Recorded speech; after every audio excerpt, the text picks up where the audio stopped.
Kabanata 656. Nang marinig ito, napangisi si Martin. Hindi ko talaga alam kung saan mo kinukuha ang lakas ng loob mo, bata. Mamamatay ka na, pero nagmamatigas ka pa rin. Lumapit si Heather, puno ng galit ang mga mata habang nakatitig kay Sebastian. Lumuwa siya ng makamandag, wala pang umakbay sa akin mula noong bata pa ako. Ikaw ang una. I will make you wish for death over life. As for your wife and godmother, I'll ensure that they suffer mas masahol pa ang kapalaran kaysa kamatayan. Sa sandaling matapos siyang magsalita, isang nakakatakot na hangarin sa pagpatay ang sumabog mula kay Sebastian, na naging dahilan upang bumagsak ang temperatura sa paligid. Lahat ng naruroon ay nakaramdam ng lamig ng takot sa kanilang mga gulugod. Halos agad-agad, tumabi si Sebastian. Malabo ang kanyang pigirin na parang multo. Sa isang kisap mata, nasa harap na siya ni Heather, mahigpit na nakahawak sa leeg nito. Ang mukha ni Heather ay agad na namutla sa takot. Hindi niya inaasahan na ang lakas ni Sebastian ay sobrang nakakakilabot. Ang lalong ikinalito niya ay ang ginawa niyang ipinagbabawal na pamamaraan kay Sebastian, na dapat ay pumatay sa kanya, ngunit nanatili itong ganap na hindi nasaktan. Bitawan mo si Heather, o sisiguraduhin kong mamamatay ka sa isang brutal na kamatayan. Sigaw ni Martin na parehong gulat at galit na galit. Nagulat siya sa kapangyarihan ni Sebastian, lalo na sa hindi kapani-paniwalang bilis nito. Gayunpaman, nanatili siyang tiwala na madali niyang masusupol si Sebastian kung tutuusin, kahit gaano pa kahusay si Sebastian, bata pa rin siya, imposibleng maging ganoon kalakas ang kanyang lakas. Maaaring maging Grandmaster si Sebastian. Bilang isang banal na Grandmaster mismo, iyon ay isang bahagyang mas malakas na langgam. Ang mga mata ni Sebastian ay kumikinang na may malamig na liwanag habang nakatitig kay Heather at mahinang sinabing, "You have some nerve, Heather, threatening me with my wife and godmother."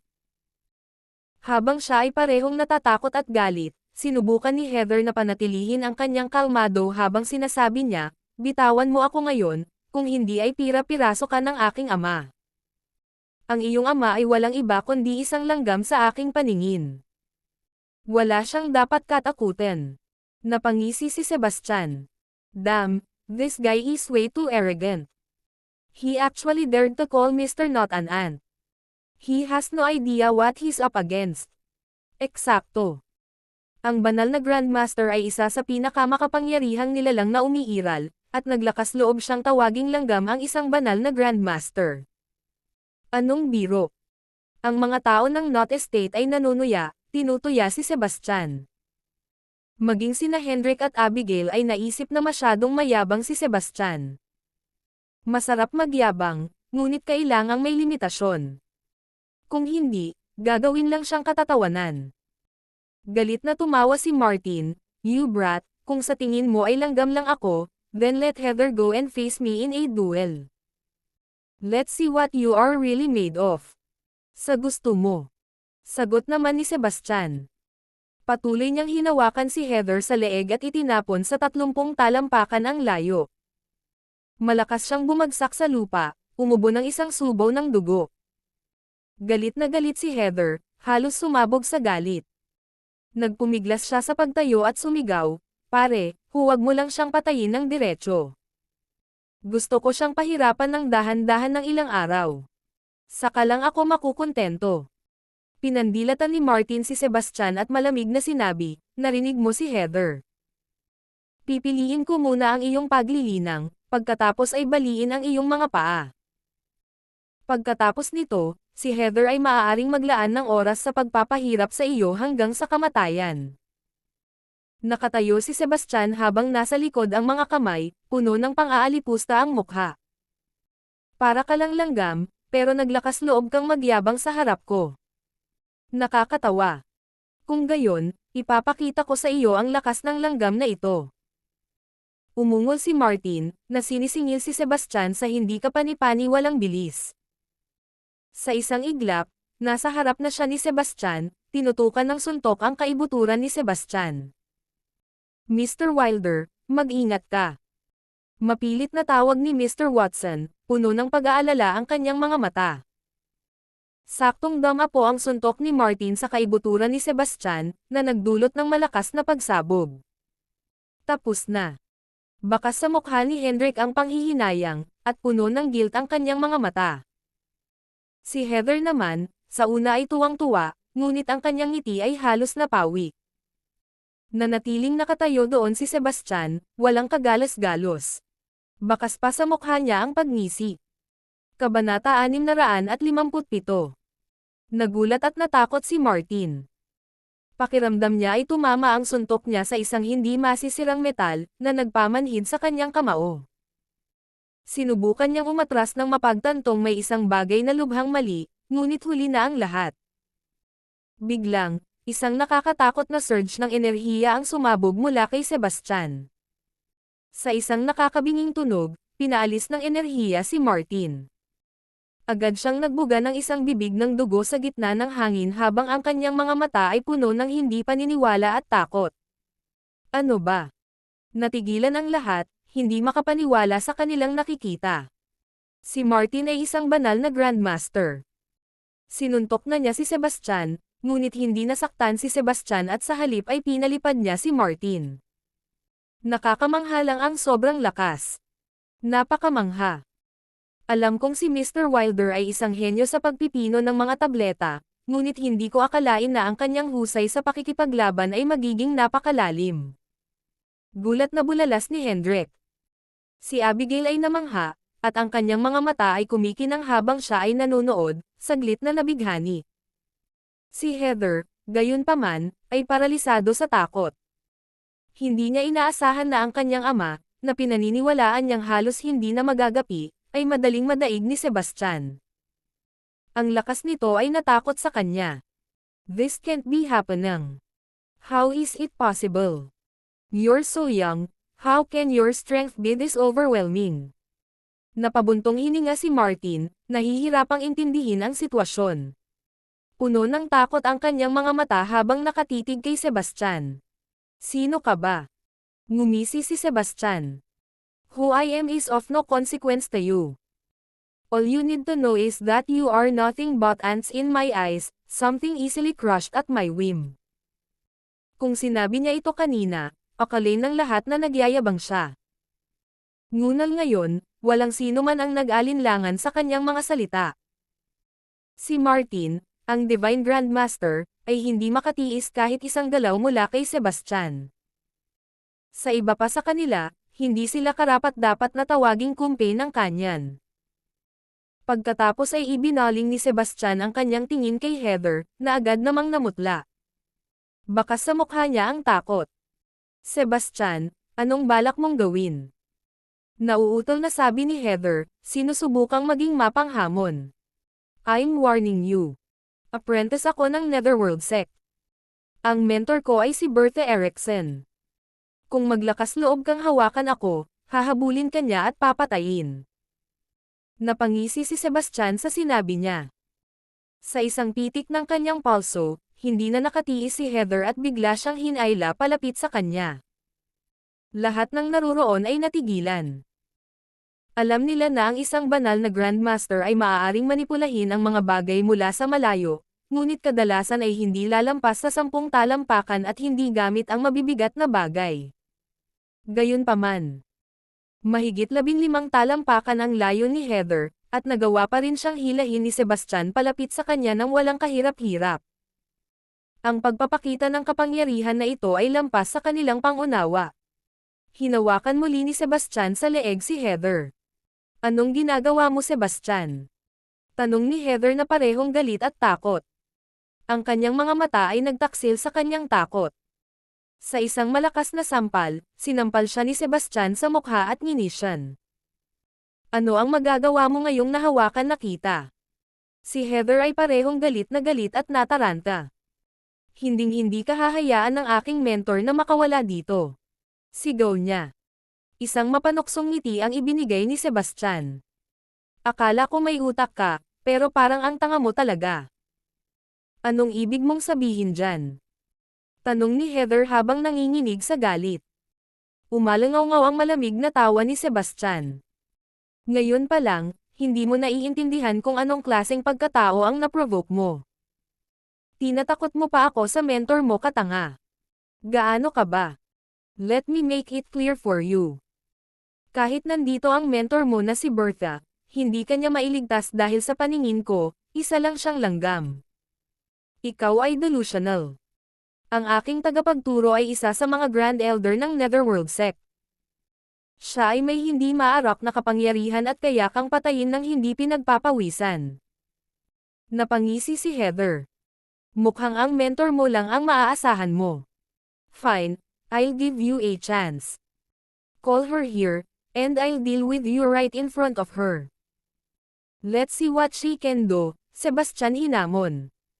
Binitiwan niya ang leeg ni Heather, piniling huwag agad itong patayin, dahil magiging madali iyon. Gusto niyang maranasan ni Heather ang tunay na kahulugan ng kawalan ng pag-asa, isang hakbang sa isang pagkakataon. Mabilis na nagsulat si Heather ng isang liham. Ipinadala niya ito sa pamamagitan ng carrier pigeon para ipatawag si Bertha para iligtas siya. Kabanata 658. Si Heather ay humingi ng tulong sa kanyang tagapagturo, si Bertha, habang si Sebastian ay nakatayo doon at naghihintay.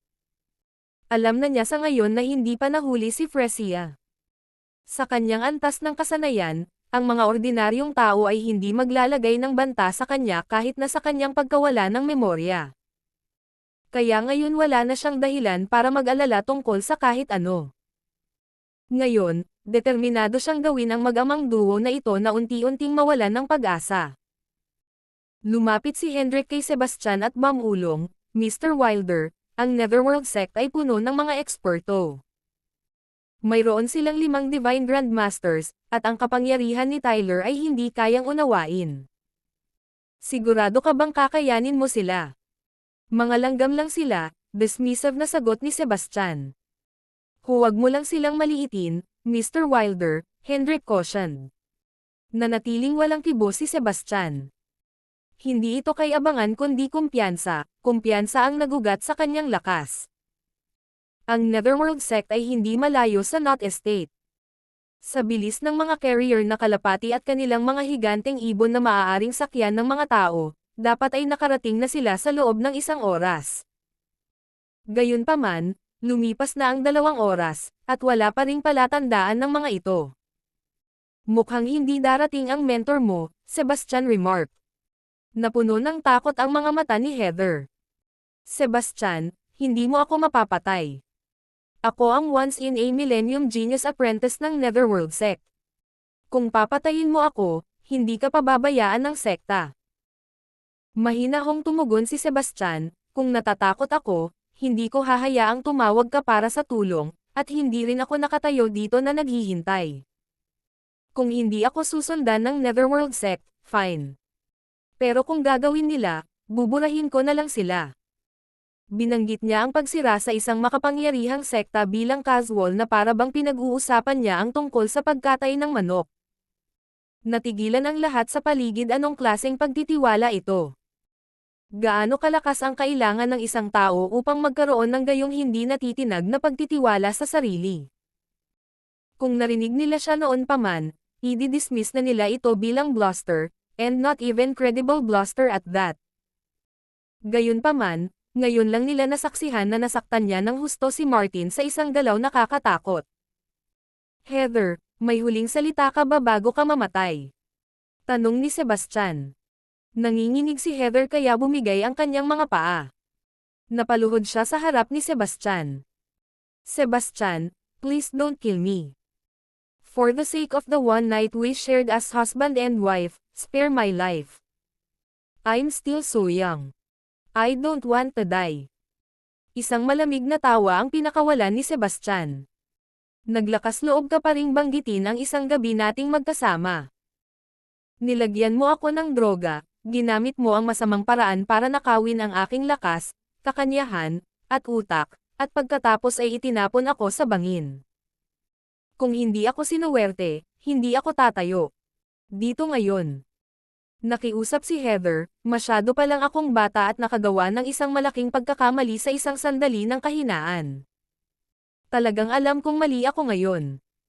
Pakiusap, bigyan mo ako ng pagkakataong magbago. Ay lalaan ko ang aking sarili sa iyo at paglangkuran ka ng mabuti. Bilang babae mo. Ngumisi si Sebastian. You should have went into acting with those skills. Let's set the fact that you harmed me aside for now. Nagpadala ka rin ng mga tao pagkatapos ng aking ninang, pinalo siya ng husto, at sinubukan pang hiyain ang aking asawa. Ang gayong mali siya, paano kita mapapatawad? Hindi ko iyon ginawa. Si Sean ang kumikilos sa sarili niya. He was driven by lust.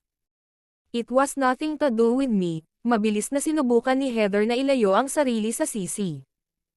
Martin chimed in, she's right, I can vouch for her. Nang mangyari ang lahat, si Heather ay nasa Netherworld sect. Wala siyang alam tungkol dito.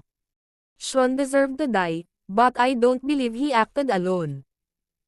If it wasn't her, then it must have been you. Ibinaling ni Sebastian ang tingin kay Martin, puno ng killing intent ang mga mata nito. Nakaramdam ng takot, mabilis na itinanggi ni Martin, hindi ako iyon.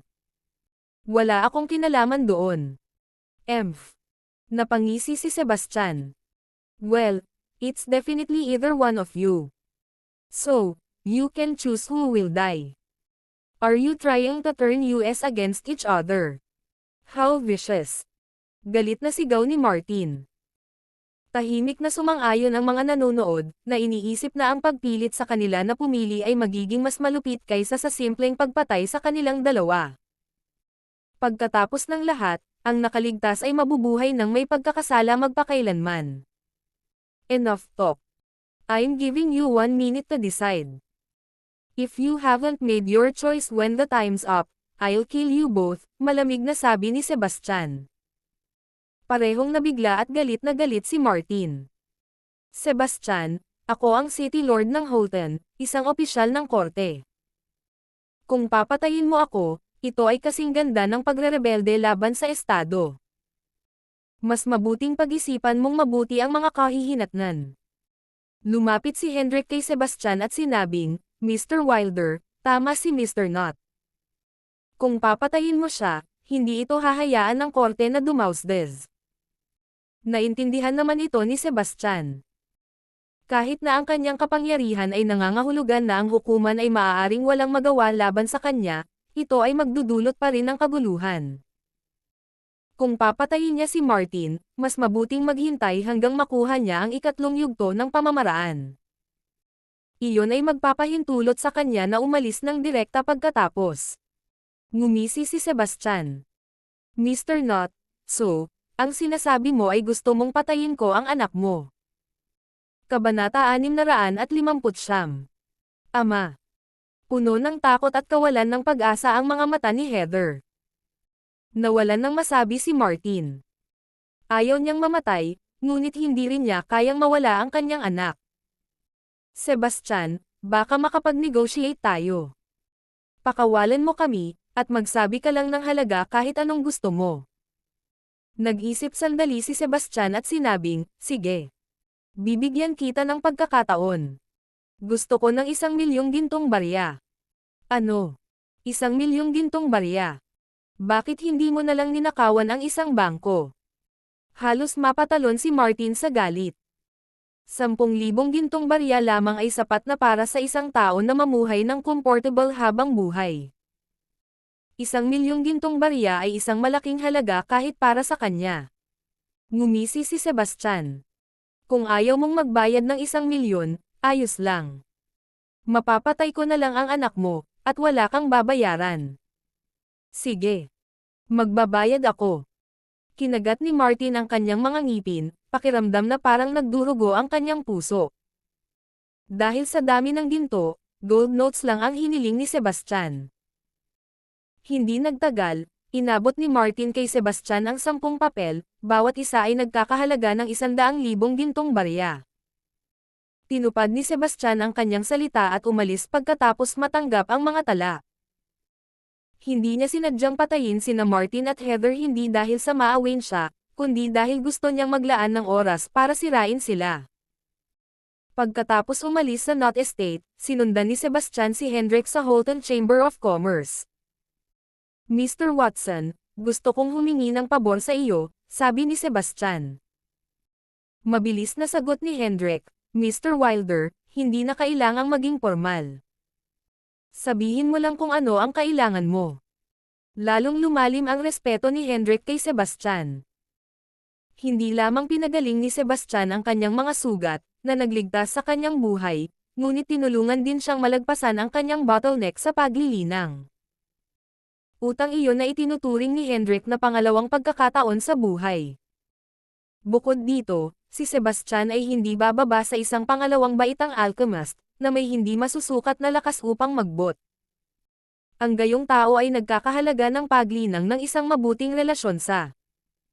Kailangan ko ang tulong mo para hanapin ang isang tao. Humingi ng papel at panulat si Sebastian, pagkatapos ay gumuhit ng imahe ng Fresia. Kahit na si Sebastian ay hindi isang profesional na artista, ang kanyang pagguhit ay kapansin-pansing parang buhay. Mr. Wilder, asawa mo ba ang babae sa larawan? Tanong ni Abigail. Oo, tumanggaw si Sebastian. Bakas ang pagkabigo sa mga mata ni Abigail. Mahirap na hindi humanga sa isang lalaking kasing tangi ni Sebastian. Noon pa man ay tiwala si Abigail sa kanyang sarili, ngunit pagkatapos na makita ang larawan, nag-alinlangan ang kanyang kumpiyansa na kamamangha ang babae sa drawing, madaling tumugma sa kanyang sariling kagandahan. Pagkatapos ay ipinaliwanag ni Sebastian ang mga pangyayari at oras ng pagkawala ni Fresia. Huwag kang mag-alala, Mr. Wilder. Magpapadala agad ako ng mga tauhan upang hanapin siya.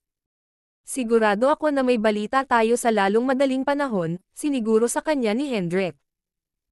Pagkatapos, nanatili si Sebastian sa silid, naghihintay ng mga update. Hiniling din niya kay Hendrik na ayusin ang ilang mga tao na mag-aalaga kay Jenna.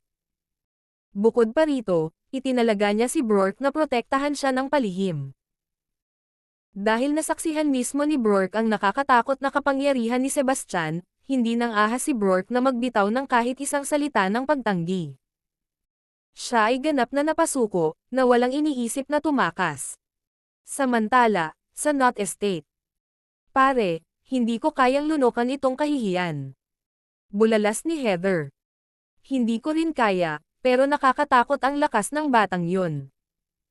Kahit si Tyler mula sa Netherworld Sect ay baka hindi kasing lakas niya. Hindi magiging madali ang paghihiganti, mahinang sagot ni Martin. Noon lang, isang gwardya ang sumugod, na nagsasabing, Mr. Knott, dumating ang pamilyang Stonebrook mula sa Albina City upang mag-propose ng kasal. Ang Stonebrook family mula sa Albina City. Papasukin niyo sila agad. Masayang sinabi ni Martin. Lumingon si Martin kay Heather, kumikinang ang mga mata. Heather, dumating na ang pagkakataon nating maghayganti. Ang pamilyang Stonebrook ay isa sa 4 na pangunahing pamilya ng rehiyon sa Timog. Mas makapangyarihan pa sila kaysa sa Netherworld Sect. Kung sisiguraduhin natin ang kasal na ito, tiyak na tutulungan tayo ng Stonebrook family na makapaghiganti. Kabanata 660. Tumingin si Martin kay Heather at nagtanong, payag ka bang pakasalan ang tagapagmana ng mga Stonebrook? Walang pag-aalinlangan na sumagot si Heather, Mr. Camden ay isang pambihirang lalaki. Siyempre gusto ko. Sige. Aayusin natin ang kasal na ito ngayon at pagkatapos ay hihilingin sa pamilyang Stonebrook na harapin ang munting bastard na iyon. Malamig na sabi ni Martin. Pagkatapos ay lumabas ang mag-ama para batiin ang kanilang mga bisita. Samantala, ang pamilyang Stonebrook ay dumating sa maraming bilang, na nagdadala ng sagaan ng mga regalo sa kasal. Nanguna sa kanila ang isang marangal na nasa katanghaliang gulang na lalaki, si Denzel Stonebrook, ang pinuno ng pamilyang Stonebrook at isa sa mga nangungunang powerhouse sa katimugang rehiyon. Nasa tabi niya ang isang binata na mga 26 na taong gulang. Kahit na ang kanyang hitsura ay katamtaman, mayroon siyang kahangahangang presensya. Ito ay si Camden Stonebrook, ang tagapagmana ng pamilyang Stonebrook. Mr. Denzel, Mr. Camden, ikinararangal ng aming Knott Estate ang pagdating nyo, sabi ni Martin na may ngiti sa labi. Bahagyang ngumiti si Denzel at sinabing, Mr. Knott, masyado kang mabait. Please pasensya na sa biglaan naming pagbisita. Hindi na kailangan yun. Karangalan namin ito. Pakiusap, tuloy kayo. Dinala ni Martin ang mag-ama sa sala at pinaupo. Hindi na nagpaligoy-ligoy si Denzel at sinabing, matagal ko nang narinig na kasing ganda ng isang Diyosa ang anak mo, at ngayon nakikita ko na ang reputasyon ay karapat-dapat. Salamat sa papuri, Mr. Stonebrook. Mukhang medyo nahihiya si Heather. Ngunit ang mas reserved siya kumilos, at mas lalong naakit si Camden. Hindi siya iniiwan ng kanyang mga mata, parang halos nakadikit sa bawat galaw niya. Mabilis na saway ni Denzel, Camden, hindi magandang titigan mo ng matagal si Ms. Knott. Humingi ka ng tawad. Natigilan si Camden at mabilis na tumayo, at sinabing, pasensya na, Ms. Knott, naging bastos ako. Isang nakakahiya na ngiti ang ipinakita sa kanya ni Heather. Hindi naman siya nagalit. Sa katunayan, nakaramdam siya ng kasiyahan sa loob. Ang pamilyang Stonebrook ay isa sa 4 na pangunahing pamilya sa timog na rehiyon. Kung si Heather ay maaaring maging batang may bahay ng pamilyang Stonebrook, ito ay magiging isang shortcut upang pumailang sa mas mataas na lugar. Sa pamamagitan ng pag-access sa mga mapagkukunan ng pagtatanim ng pamilya Stonebrook, ang kanyang lakas ay tiyak na uusad ng mabilis, na ginagawang ilang oras lamang bago niya nalampasan si Caitlin. Baka makakuha pa siya ng lugar kasama ng 4 na magagaling na babae sa hinaharap.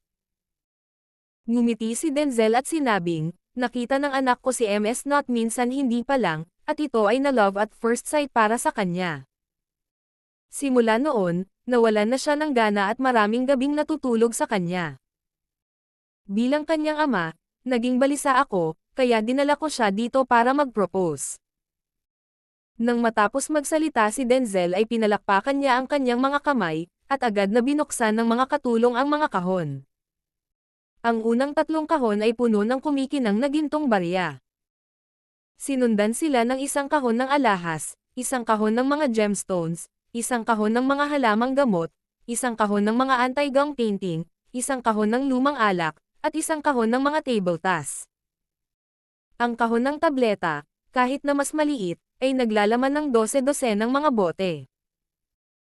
Kabilang sa mga regalo sa kasalan ng pamilyang Stonebrook ang 880,000 gintong barya, isang kahon ng mga top-grade na gemstones, isang kahon ng mga premium na halamang gamot, ilang mga antigo. Kailangang aminin ng isa, ang pamilyang Stonebrook ay talagang naglaho.